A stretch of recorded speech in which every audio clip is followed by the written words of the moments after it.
man. It Rob feels Brown, like, Brendan is it Martin here Monday, with you. Tuesday? What day is it? Happy Memorial Day, Rob.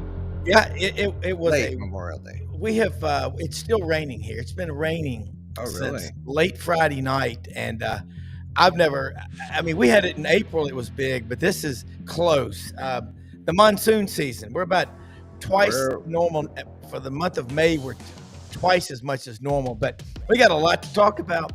Jordan Davis Hill, Dogs 24/7 Sports, is in Destin at the SEC spring meetings.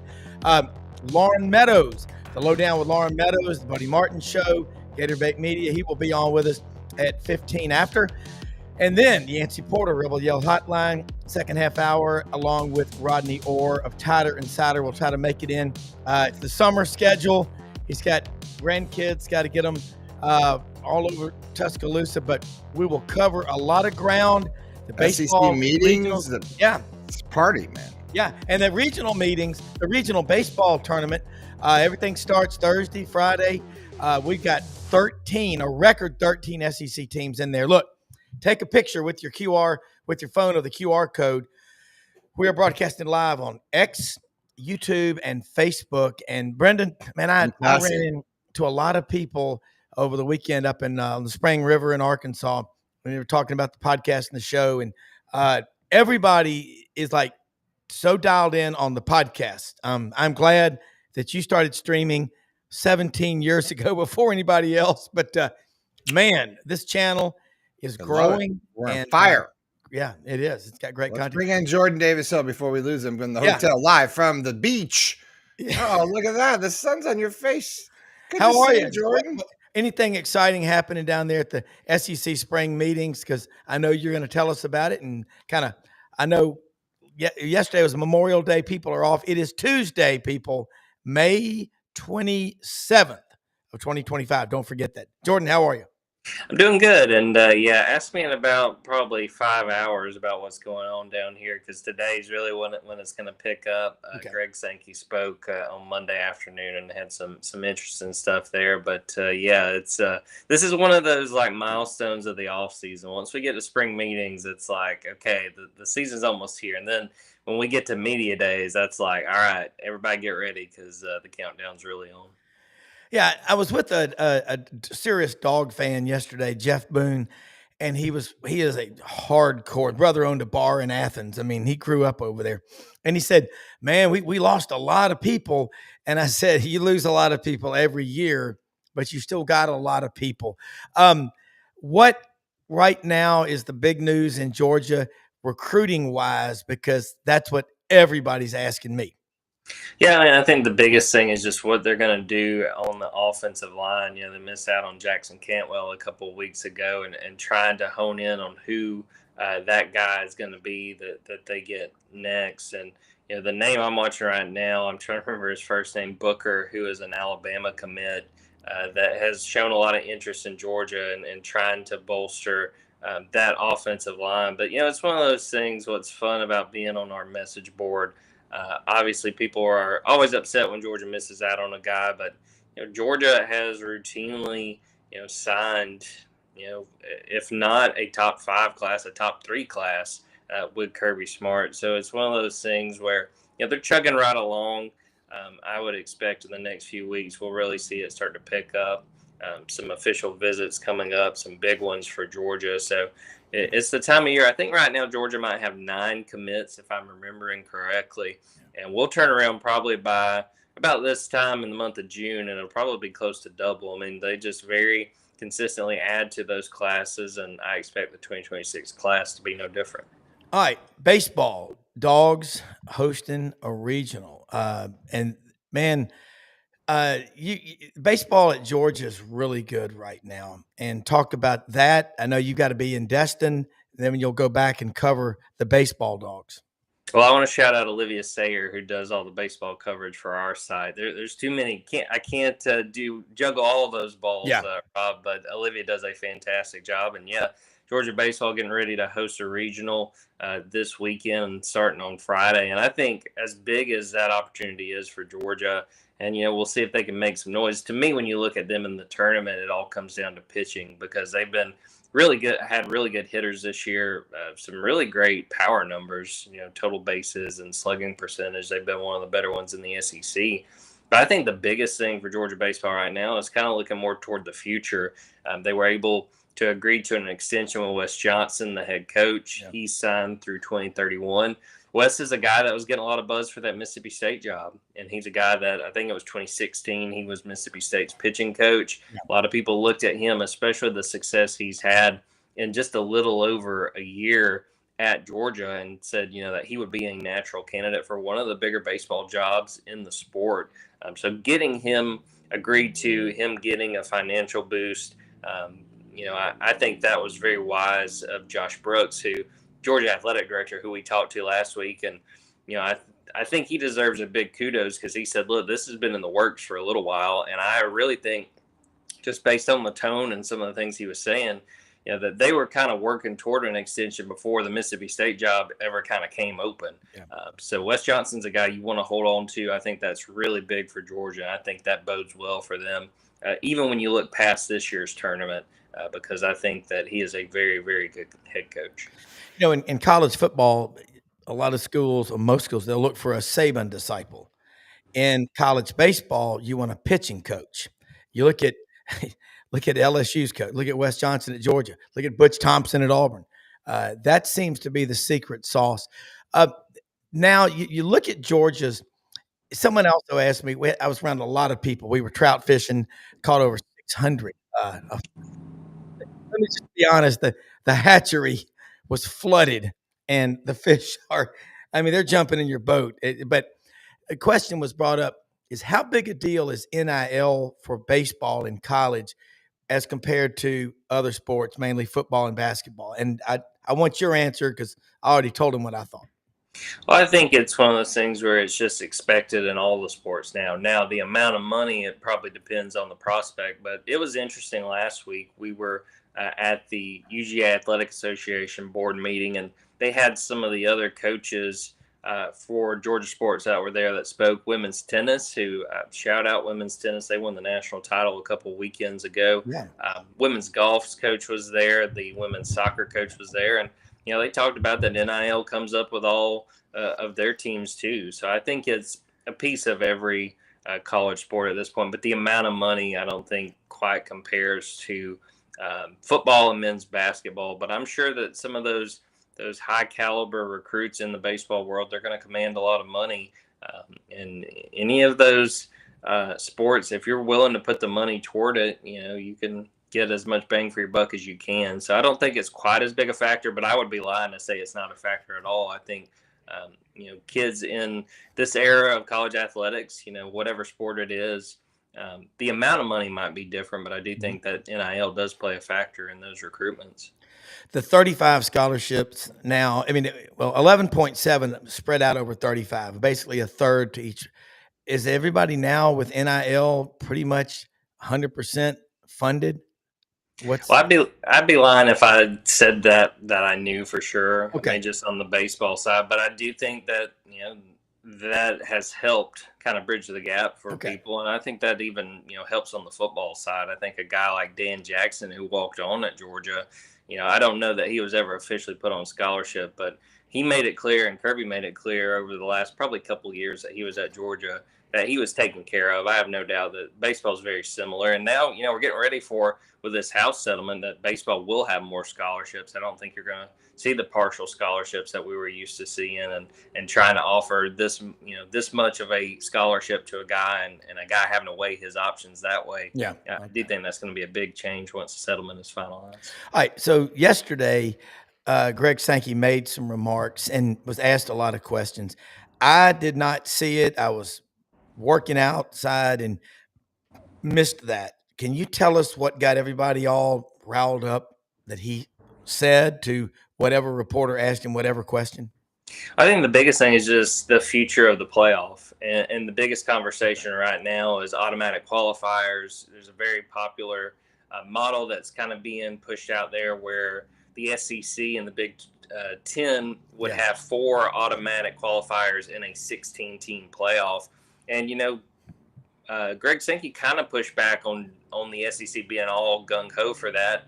And I do think he made a fair point where he was like, sometimes we would be kind of selling ourselves short to only try to get 4 teams in the playoffs. So I think Greg Sankey was trying to sort of make a statement on, he's sort of riding for the conference. And I think that he's in a situation where at times he's being painted as the bad guy, him and the Big Ten commissioner, because of, the SEC and the Big Ten's power right now and being able to basically say what's going to happen with this playoff. So I think that was a big part of the conversation. I'm really interested to hear what comes out of today. He will talk probably about 4:30 Central Time, if I'm remembering correctly. Actually, it might be 5:30 Central to close out the day. And I know he's going to get a lot of playoff questions. I think he's going to get a lot of House settlement and revenue sharing questions. And yeah, this is one of the more interesting spring meetings, because I don't know how much, like conference legislation is going to be passed and how much they can actually do because the House settlement isn't finalized. But I think there's going to be a lot of conversations behind the scenes, and I think there is the potential for some really candid discussion and for some folks to let the rest of the conference know just what they think of the really just the future of college athletics as a whole. All right. So before you go, the checks that are handed out, the revenue sharing as conference, Texas and Oklahoma, and we hadn't even finished this year yet. So they don't count. Do you know what the amount is from the 23-24 academic year for sports? I sure don't. I'm just curious. We haven't, so we don't know it, but we will in a day or two. Yeah. I think we will get that information. Okay. So, what did Sankey say about Tennessee? I saw the brief comments that he inadvertently backed into a comment about the Tennessee situation. I'll be honest, I didn't get to see that one. Yeah. So I was he says I was just reading this morning. He indirectly referenced the challenges with Tennessee's new state law allowing schools to bypass NCAA revenue sharing rules, signaling potential conflicts with the SEC compliance efforts. I guess so.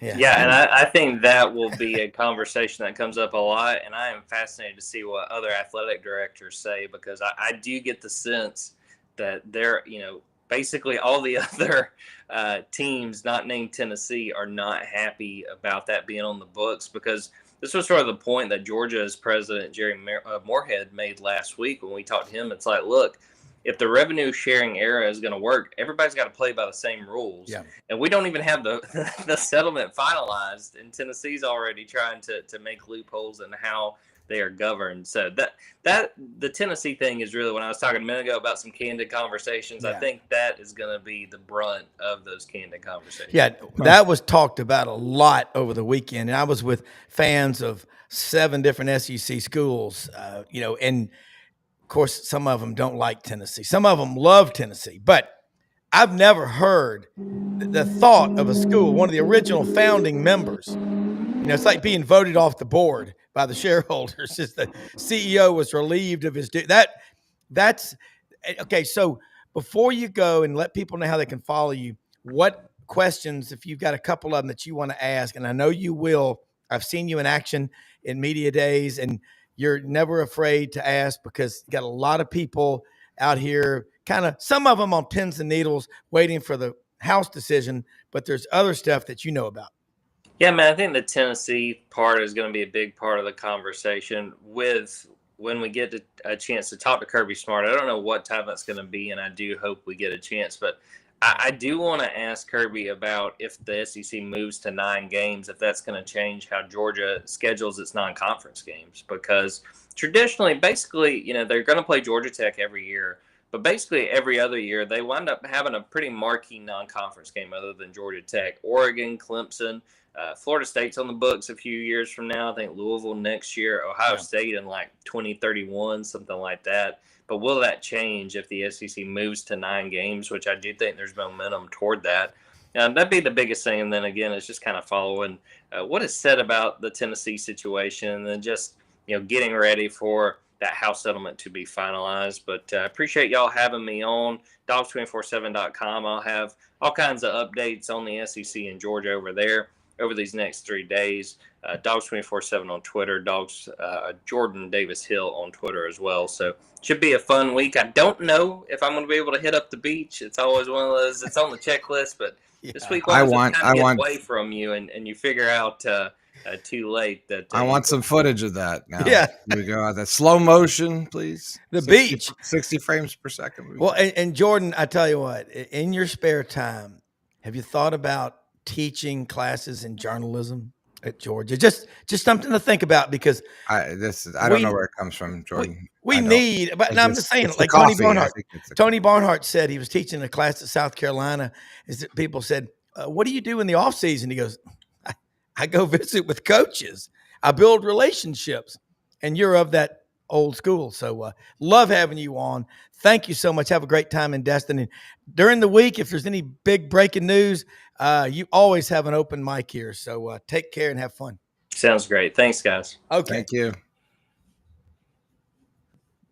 Hi, Loren Hill. Or Lauren, I just turned off Rob. Sorry, Rob. My bad. It's Tuesday. How you guys doing? It's Oh, Tuesday. yeah. 3 days. Orange, Off. you glad to see us? Yes, sir. Glad to see us. Orange, Knock, I love that shirt. I That is appreciate it, man. Because it's Do you- orange. How many Gator Gator shirts do you orange have? is what Shout out to Rebecca Martin Dubeck, man. That's a My special. sister. Yeah, that's a special from Sis, man. You said what now? How much? What? How many Gator shirts do you have? More than 50? Dude. Yeah, quite It's a bit. It's Between him and I, we could probably open a shop. Yeah, definitely. Yeah. You know, and then I used to be a little bit more chunkier too. So there's about 50 more 2Xs out in the garage too. So Well, my kids they've taken my retro stuff. I mean, hell, when Terry Bowden was at Auburn, he had his own line of clothing. And I still have of course, Max and Wilson have taken them, absconded with them. But Lauren, I had a blast on the show last night with you and Franz Beard, the Iron Duke. Buddy was on there. Yes, sir. Okay, so Gators going to that regional up in Conway, South Carolina, coastal suburban Carolina. Myrtle Beach. Yeah. and look, they won it all Bedroom in 16. community. We got that. So Gators are playing some really good baseball right now. Second, you talk about Lazarus. We read about him in the good book. The Gators at 1-11, but as long as Kevin O'Sullivan is the coach, and he's been to 7 or 8 College World Series? This is the eighth. This the is eighth. unbelievable. 8th attempt. Yeah. Okay. In his time at Florida, there are schools that haven't been that many times in their school's history. Right. So, and we talked about that that staff at Clemson that he was on before he came to Florida. Let's talk about the Gator baseball bats, pitching, whatever.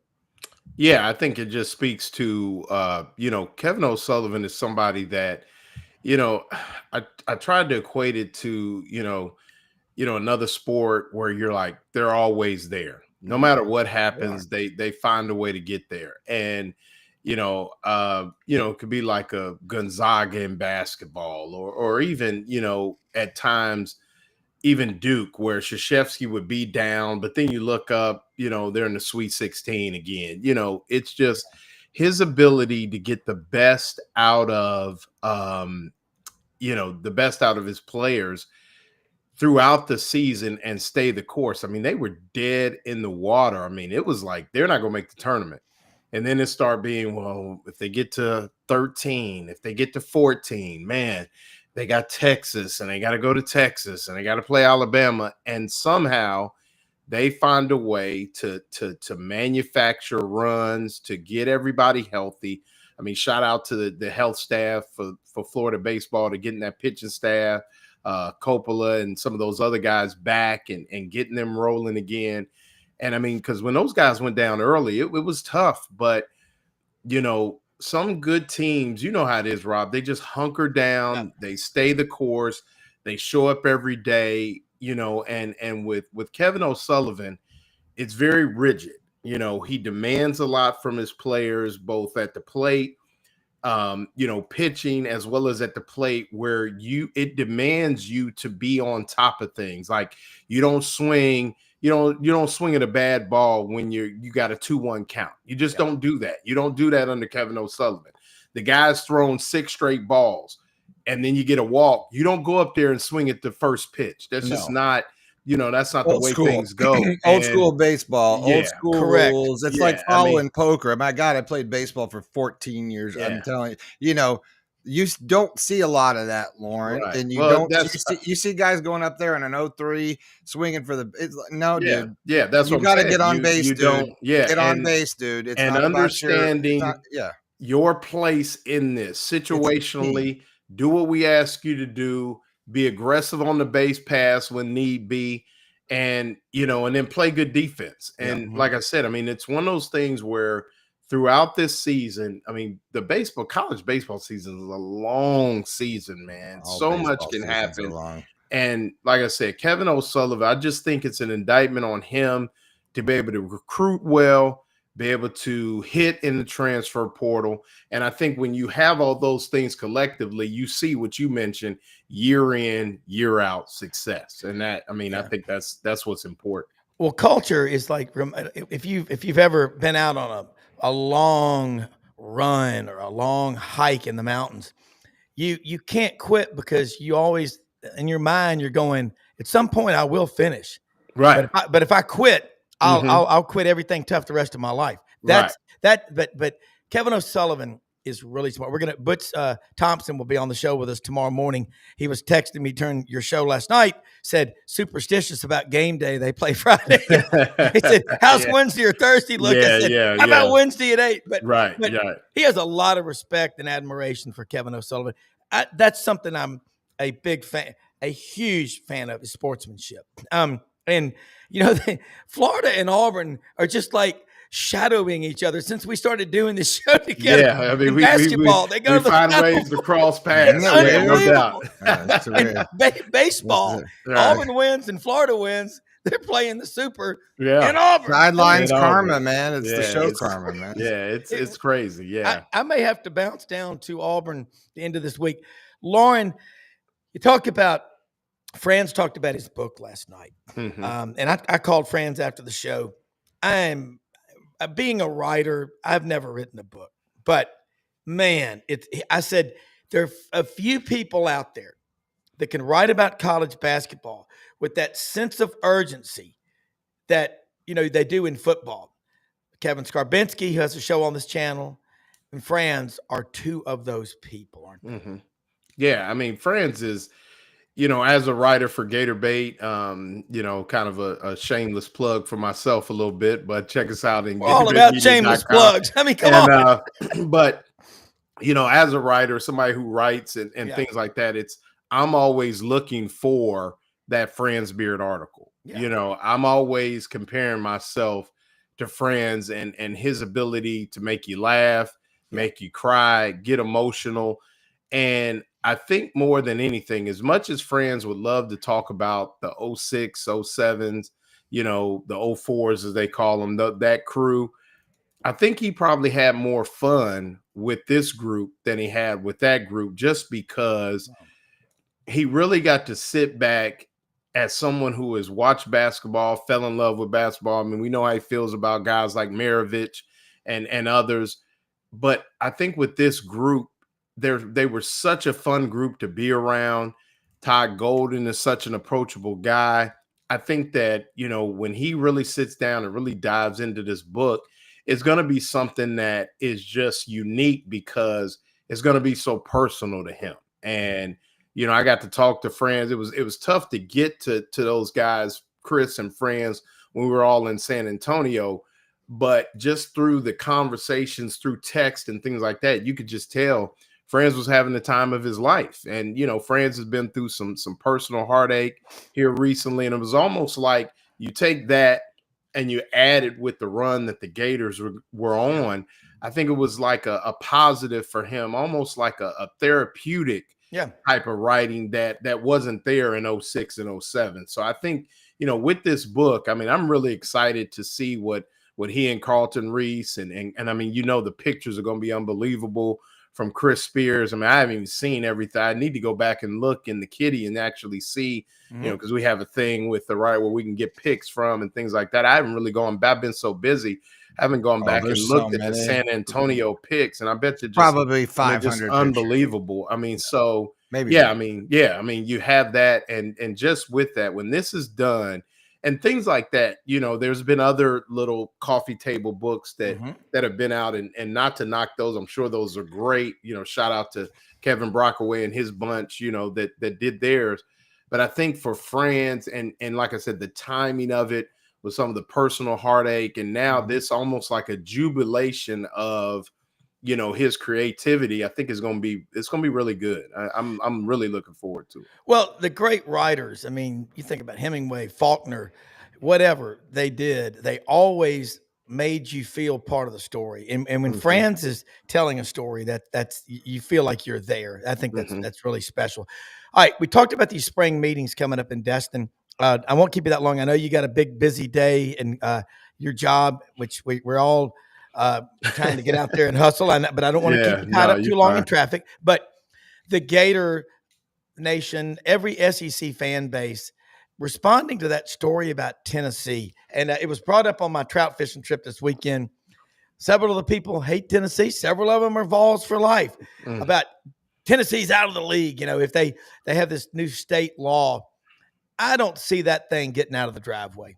No, those things. I mean, I think it's slow news day. Yeah. I mean, when we look at things and how, I mean, as much as us with the good orange on and the good blue on, so to speak, the right orange and the right blue. I mean, Tennessee. I mean, let's face it. I'm still mad Auburn doesn't play Florida every year. I am too. I mean, I'm really upset that how could you not have the third week of September be Florida, Tennessee? I mean, shame on the SEC. So to even think that the SEC or that Tennessee would never be the pillar that they are in the SEC, and they are. I mean, it's just unthinkable. And I think sometimes people, once everybody gets in the room and cooler heads, and they sit back and look at this thing, I think that they'll say, okay, let's make sure we preserve the integrity of what I consider the original, the true blue bloods of the SEC. And I mean, that's not, it's like you said, slow news day. I mean, we're going to have to find a lot to talk about here in like the next 2 to 3 weeks before July comes, and we can really start talking football again. The football magazines come out, the video games. They're out. Yeah. So, getting into that, we're going to get into some tonight, but it's that kind of thing where I mean, Tennessee is, I mean, they've been through a lot. Don't you guys think that if you're Tennessee right now, you don't want to be in the news for a minute? That's what I was saying. Yeah, I mean, like, kind of like maybe like pick your battles right now, because this isn't one you're going to win, right? Yeah, and you got to know that, right? Well, who's your counsel here? Like, why? Yeah. Why? What's the point of fighting it? I don't get it. Yeah. I mean, I get the whole idea, and like I know it goes way back, and I understand the history of it. I get it, and I know Tennessee has been at the forefront of sort of fighting the SEC, or excuse me, fighting NCAA last year. They sort of been pushing the envelope. I get it. I just don't think with the recent news of losing, you're trying to find a quarterback.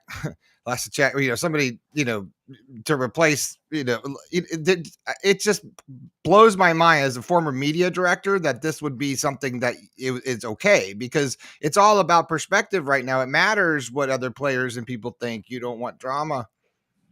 Well, the reason a story like that, if you're Temple, and remember they got kicked out of their league because they were so bad in football, but Tennessee is a founding member of the SEC.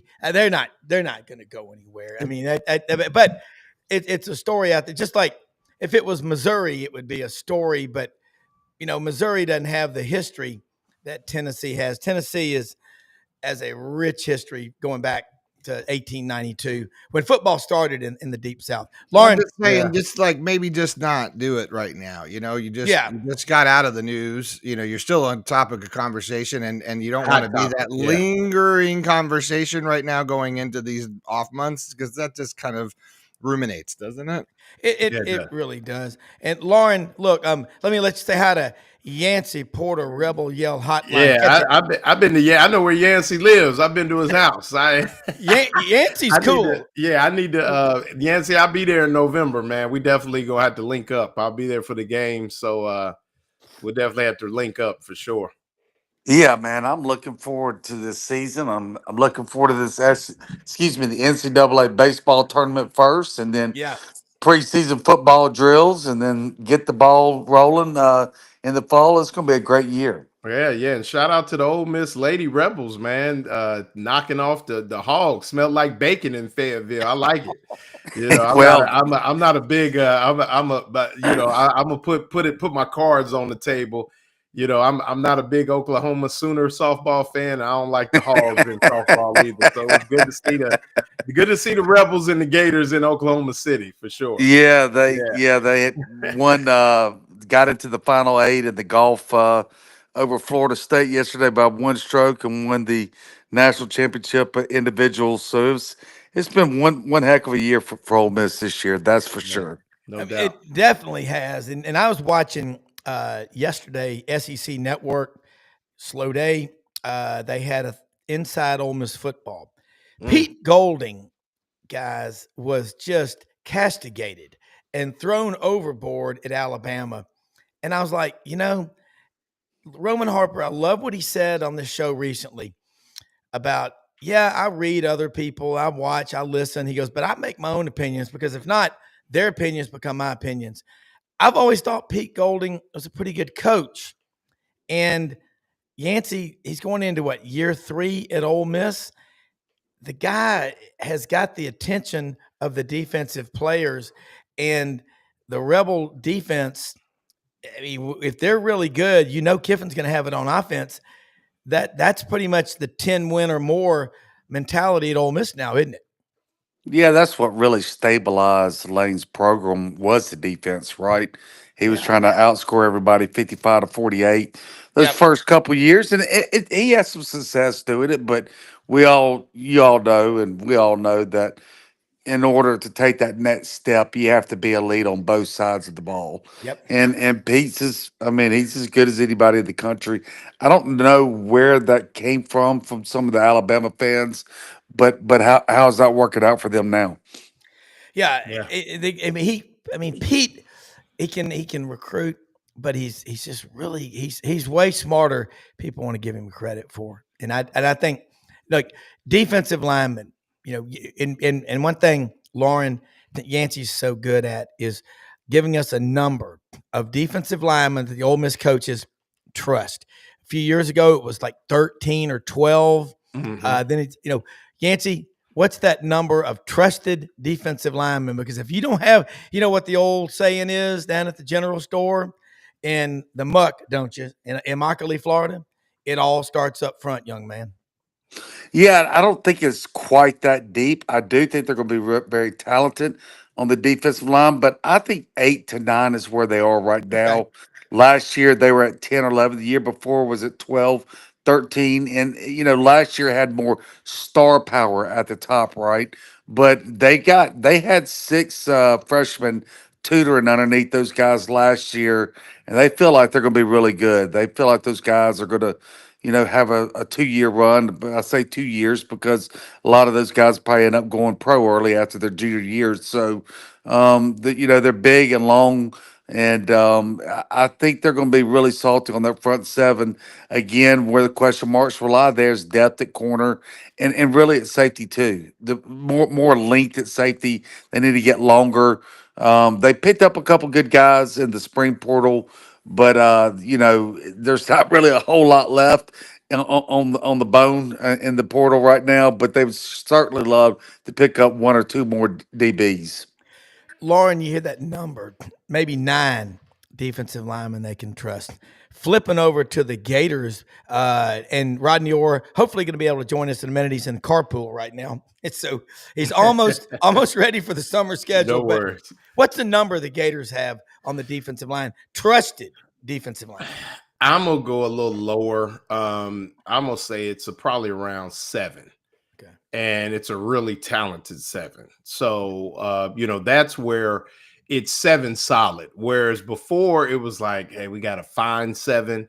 Now you talk about the return of a guy like Jamari Lyons, Tyreek Sapp coming back to school. I think you're really going to see the elevation of LJ McCray. Ballyhooed recruit coming out last year, kind of had to figure it out a little bit.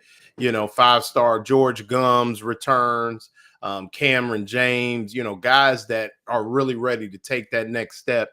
And, I spoke with some of the coaches in the fall. Former Florida great Mike Peterson was talking about his team and his group of guys at that outside linebacker / jack defensive end position. And the young guys have really, they there's a reason why, unfortunately, a guy like Justice Boone, who, was a starter in the mix, is now at Arkansas now, because those young guys are coming. So, 7 guys that they really like. They're going to be young, but extremely talented. So, that's where they are. And like you said, like Yancy said, you got some guys that learned under some elder statesmen, a little bit more athletic, ready to take that next step. And I think that's where Florida is really going to be. You saw them kind of come on with some of those young guys getting more tick. You talk about on the second level, Aaron Childs and Aaron Childs, and then, Miles Graham, who, we talked to his dad on the show, making that next step, really making the Gators a lot more athletic. So, I would say 7 on the D line, and maybe anywhere between 5 to 6 at linebacker. So, that could be all right, before we go back to Yancy, let me say something from Howard Sprague here. Repeat the controversy, please. Sort of like telling me the score, time, etc. Is it Tennessee's lack of response to the quarterback, Nico Iamaleava, who went to UCLA, who gets a Darwin Award, who had an NIL deal in the state of Tennessee with no state income tax, who's going back to California that has a 13.25% state income tax. Wow. He'll go the way of the dodo bird and the kiwi if he doesn't watch it. Man, his accountant, he should have talked to him beforehand. Maury, what we're talking about is Tennessee, and not saying they might follow the same revenue sharing plan as the rest of the SEC. And it's gotten a lot of schools in the SEC have a pretty good case, as they say down in South Georgia, of the red ass. But I don't think anything's going to come out of that. Yancey, let's get into some baseball while we got Loren here. I want to talk about the crazy Swayze Ole Miss baseball. Go back several years ago, there were 3 SEC schools making more money off a season ticket and baseball revenue than they were basketball. It was Ole Miss, Mississippi State, and LSU. Talk about the table is set in Oxford for this regional. You got to the championship. You beat Florida, Tennessee, LSU. Couldn't get over the hump against the Vandy Commodores, but Ole Miss is hot right now. Yeah, it's exciting times. We've gone over this. If you go on a Ole Miss message board, probably even State, Arkansas, LSU, it's 95% baseball, right? It's just it's a different beast here in Mississippi with baseball. Everybody's excited, to get the regional back in Oxford. It's been since 2021. And the SEC, 13 teams in. The previous high for any conference was 10, and that was from the SEC.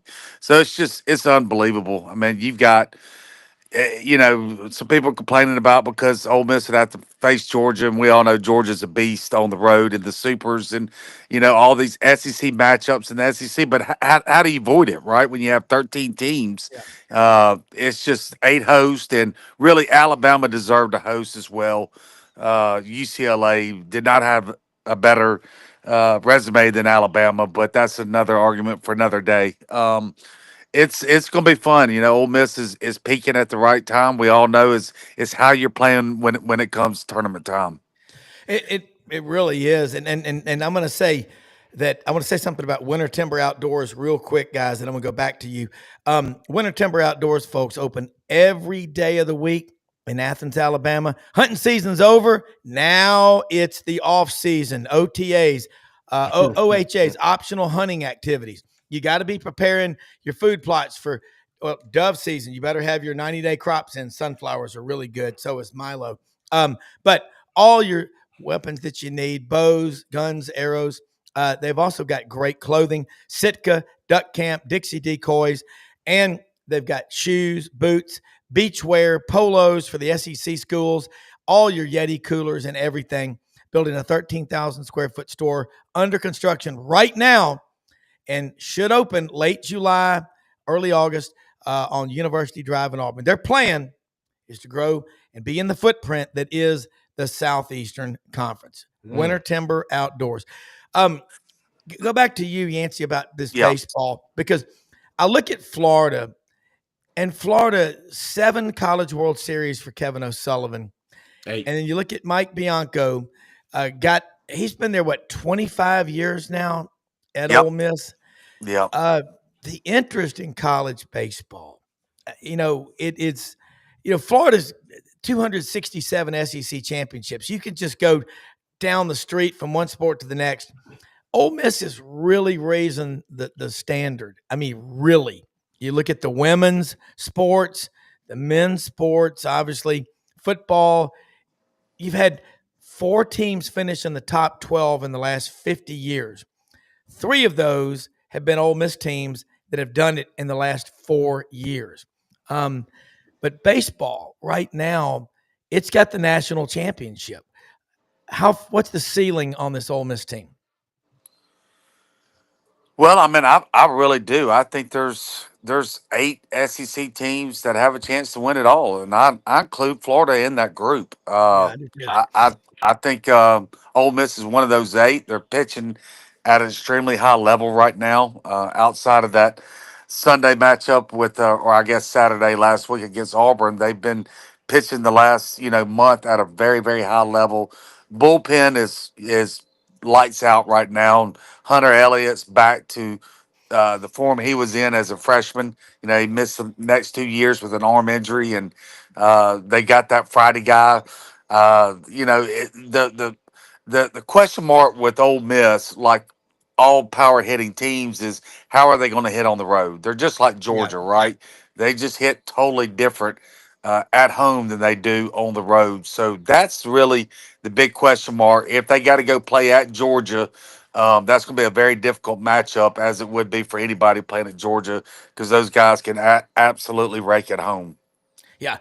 Speaking of hitting, Loren, we talked about it on your show last night, on the Buddy Martin show. Tennessee loses 5 guys off that national championship College World Series team from last year that hit 20 or more home runs. This year, they've hit 122. Now, on what aisle do you get those bats? On aisle 7 next to glass eyeballs? I mean, hey, I want a volunteer bat. Right. Well, my grandson Roman, he has a bat that looks like a pencil, and he says it's the magic pencil bat. So maybe Tennessee is using those pencil bats from Dick's, because once we got him that pencil bat, he started hitting. I don't know what happened. So yeah, I mean, like Fran said last night, Tennessee, once again, very like Georgia, and other schools, they hit a lot more home runs at home than they do on the road. But defending national champs, and I mean, it's going to be interesting to see where those bats go once things get a little tighter. I'm sure they'll knock the brakes off the ball, this weekend. But then as things get a little tighter, will those bats remain? But yeah, I mean, it's the same thing. They've really the last 2 to 3 years, they've just really made their bones, hitting home runs. Yeah. Do they still do the fur coat? They still put on the fur coat. Yeah, they do. All that. They do. So they got some swag with it. I mean, they've embraced it. It reminds me kind of, like the Bash Brothers back in the 80s, with Canseco and McGuire and those guys. And, that's a whole nother story, but let's just keep it baseball. And, where they embrace, just knocking it out the park. And that's become that team's identity. So, yeah, I mean, you're right. Wherever they got those bats from, or whoever's teaching them to swing it, they got it going for sure. I've always been sort of on alert when I see some guy walk up to the plate whose forearms are as big as his thighs, and some of these guys get a visor coming over their eyes, right. change shape. But I go back to that, and Sammy Sosa comes to mind. Yeah. Hell Well, of a it player. speaks to, and it speaks to just, it used to be, everybody's in the weight room now in every Oh, sport, God. man. And that's the We thing. live Those there. guys, I mean, and a lot of those guys come from football backgrounds and, basketball. A lot of guys were 3-sport athletes in high school, things like that, which makes them twitchier, makes their hips faster. I mean, just like you said, their forearms are huge. I mean, they're using that gripper and they're, I mean, it just got everything going, and it's just tough. And what people don't realize, and we talk about physics, is one of the girls for Georgia hit a ball off of Keegan Rothrock in the super regional, and it wasn't that it was a bad pitch. It just came in so fast that the girl was just able to get the barrel on it, and then it left. So that's the other thing. When you got guys, if you can get hold to a 90-mile-an-hour fastball kind of swinging at it, I mean, just the reaction, the physics of it jumping off the bat, I mean, guys are hitting it further because the pitches are coming in faster. Yeah. I mean, so it's crazy, man. I mean, these It kids is. are Good point. just such great athletes now. And like you said, I mean, the center fielder, at Tennessee, probably caught 60, 70 balls on the football team as a receiver, or played free safety, or, I mean, it's just crazy now, man. It's wild. I look at Tony. I like Tony Vitello's competitiveness. I mean, but you see some stuff in the post-game handshake lines. That's you got to stop. Yeah, you got to be careful. Yeah. With that. You got to be careful with that. And that's not good for the game. But he's a hell of a coach. He's a motivator. And Yancy, I look at Mike Bianco. Go back in 2022. I mean, they had already ordered the headstone, and picked out the flowers. And then they win. I'll never forget driving back from the borough on a Sunday, listening to the Ole Miss Baseball Network with David Kellum as they counted down the seconds, on that when of course the last pop fly that Ole Miss caught, and he goes, he talked about if you've ever worn the Ole Miss red and blue, and just what a powerful. What's David been there 42 years as the play-by-play? See, he's the reigning play-by-play guy. I don't think just at Ole Miss, the SEC, but maybe in the whole country, isn't he? Yeah, and David, he keeps himself in such good shape. Don't be surprised if he's there another 15, 20 Go years. for it. He's I mean, the guys, He is. he's unbelievable. What a great guy too. And speaking of baseball and Rob, I know you follow Auburn there. They're probably the most consistent hitting team, whether they're at home or on the road, and they're going to be one to watch. And Butch there's incredible head coach, great, just as good as a person as he is as a coach, and that's. I would not want to face Auburn. I'll tell you that anywhere. They're Butch has always had the pitching. It's always hitting that's kind of held him back a little bit. But this year he's got the hitting like probably nobody else in the country. And that freshman second baseman, good gosh, he's an animal. So Auburn's going to be really really tough to beat anywhere. I don't know if they have that dog Friday starter. That's might be what could hold them back, like Ole Miss's inconsistencies on the road versus at home hitting. Same with Georgia; they're the same way. Every team's got a few chinks in the armor, right? With the NIL and the portal, it's just you can't hog all the players anymore. So there's some chinks in everybody's armor, but it's who can hide them the most, and really who pitches the best come tournament time, because good pitching always beats Butch good Thompson hitting. will be on with us tomorrow morning, batting leadoff at 9 a.m. Eastern. And you know where he's from, don't you, Yancey? Amory, Mississippi. But he's from a suburb of Amory. He talks about it on the show. He said, I grew up in a trailer in Coontail, Mississippi, which is a suburb of Amory. And it's the greatest country in the history of the world, man. I mean, Butch is special. But the thing I love, again, is the coaches. There's a fraternity among these coaches, and fans need to look. We all want to win, okay? But I don't hate anybody. I love my school, but I love every school in this SEC. I get as fired up. My wife says, as their own fans do, but I do. Now, obviously, and doing this show is so much fun. It's like getting to go to the candy store and get 16 pieces of candy every time I do this show. Yeah. And, you talk about baseball, what Yancy just said, Loren, and he is in the most baseball-centric state in America, Mississippi. I mean, you can't go through that state, go through a neighborhood without a yard full of kids playing baseball.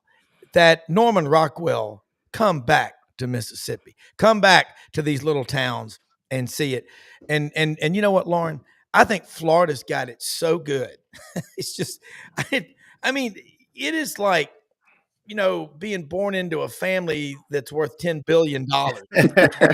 Because you think about it, dude, just talent everywhere, whatever sport Austin it is. Simmons now, he did leave the state, but I just look at the talent and the Gators right now, and I don't think anybody wants to play them because of Sullivan, Kevin O'Sullivan. It's just, guys, this baseball tournament, 13 teams, and the team that played for the national championship, Texas A&M, got a kick in the groin the next day last year. Their coach goes to their hated rival, Texas.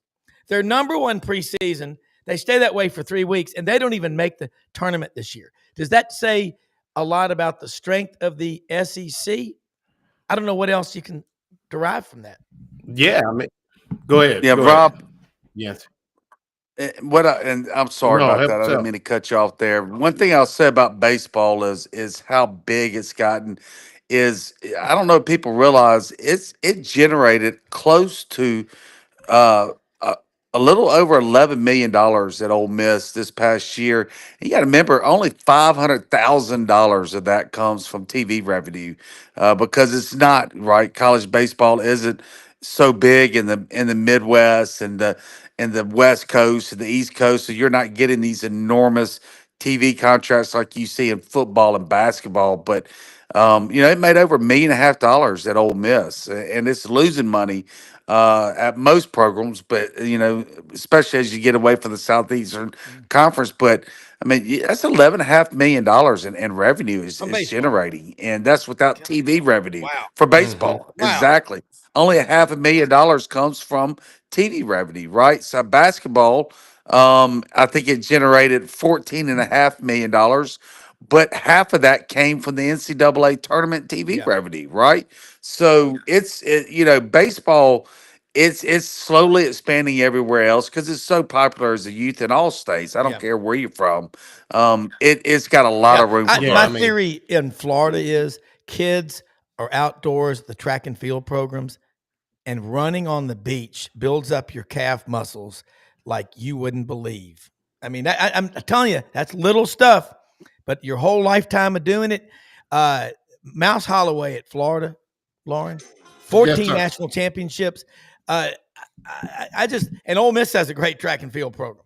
But I do think track and field does help you in every sport. It's your insurance policy for every sport you play, is what I say. But guys, before we wrap up, Loren, the state of the SEC right now, with Texas and OU in the league, and I'm gonna ask you this, and I'll let you go, and I'll come back to Yancy, and then we'll say something about some sponsors, and then we'll let y'all out. But with OU and Texas coming in the league, is it better? Do you like it? Is it more competitive?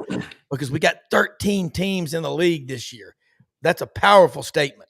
Yeah, I mean, you think about it. I mean, you take OU and Texas out, for instance, there would only be three, quote unquote, three SEC teams in the Women's College World Series. You got 13 in the tournament. I mean, you bring the cachet, the Texas. I mean, imagine what DJ Lagway versus Arch Manning is going to be midway through the season. I mean, imagine that game at that time of the year with those two stalwarts. Oklahoma is going to be back in football. They're not going to stand down. I mean, do I, I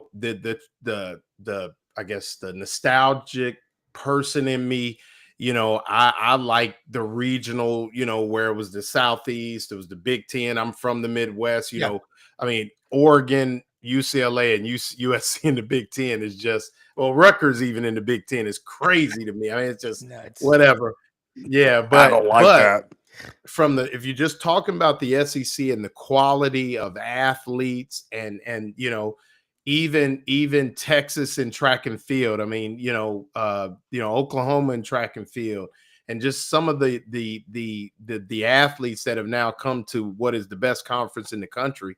I mean, it's unbelievable, and it's only going to get better, and it's only going to improve the product on the field. I mean, imagine Florida buckling up, getting to go to Oklahoma here in a few years when they realign again. I'm sure either Oklahoma will come to Florida or Florida will go to Oklahoma. I mean, just those kind of things. Maybe Georgia will finally play in College Station, which they've yet to do yet, or something. But you've got all those matchups that can come from that, and it just puts more eyes on some of the greatest athletes really in the world, not just in the country. It does. Loren, we'll catch tonight at 9 p.m. Eastern, the Lowdown with Loren Meadows, right here on this here channel. Yes, sir. And, I'm looking forward to being on there with you. But, man, awesome stuff. I wanted you to say hi to Rodney Orr, but he'll be back on with us next week. Again, Carpool, he's a great grandfather, one of the best guys you'll ever meet. Loren, thank you so much.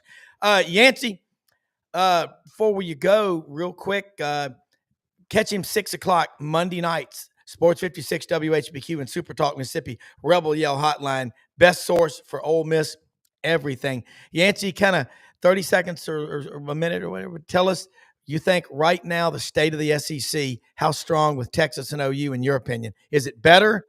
Yeah. It's undoubtedly better. I think the only SEC team that would say it's not is A&M. Because Texas had no problem adjusting coming to the SEC. Oklahoma did, let's be honest. But Texas, they just blend it right in and have whipped A&M in every sport there is. And I'm sure A&M is not happy about it. But I think the other 15 teams in the SEC are very happy about the additions of Oklahoma and Texas. It's got to be frustrating with A&M. Spending so much money, and they need to be getting more return on investment. Hey, Yancy, awesome stuff. Thank you so much, and we will see you next week, and we'll be talking baseball with you during the week. A lot going on. Appreciate your time, as always. All right, let me say something, folks. Today, LandersFordMemphis.com, where Poplar and Collierville meet at Poplar and Houston Levy. $500 off for SEC Sidelines audience members. The 25 expeditions are in. Huge inventory. Brad Bellamy, the general manager out there, just start with him. Say, hey, I heard about you. I heard about you on SEC Sidelines. He's the man. Guy loves sports, too. He'll talk some college football, baseball, basketball with you. He's a big Memphis and Alabama fan, loves the SEC. And that is a place where you will be able to save in forward employee pricing. Tariffs be what they are. Your life gets better when you walk on that huge lot with a ginormous inventory. The 25 expeditions, as I mentioned, the Broncos, the F-150s, they got them all. And the women love those red Broncos, the Sasquatch, man with the big tires. They love them. They're great looking. Okay, right down the street from Hewlett and Dunn Boot and Clothing Company on the historic square in Collierville, Tennessee. Man, they've got so many pairs of boots. We talked about that a lot, but you won't find better boots anywhere. Hats, Outdoor Life, Barber, Filson, STS, Pendleton, Schaefer, okay, Duckheads. They even have the Duckhead blazers, button-downs, polos, ginormous selection of great-looking men's and women's clothes. They're open every Monday through Saturday, 10 a.m. to 6 p.m. Just head out east on Poplar to Collierville in Shelby County, right next to Germantown in Memphis. It's right there. It's a great place to spend time. Charles Hall and the staff will get you taken care of. Hey, Mother Teresa said it best. We can all do something. We don't have to do everything, but we can all do something. Find ways to help people. Most often we see the face of Christ in the least among us. And don't ever forget, pick up a tab when you see first responders and our veterans. We live in the greatest country in the history of the world. For executive producer Brendan Martin, Rob Brown saying, see you tomorrow and watch us tonight on this channel.